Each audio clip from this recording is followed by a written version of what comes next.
GitHub desktop tutorial. If this guide helpful, don't forget to like and subscribe. First, open your browser and type in destop.github.com. Once the page loads, create an account by filling your email, password, username, and region. After that, download the setup by clicking the download button on the site.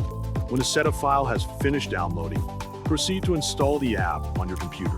Once the installation is complete, sign in using the account you already created to begin using the app.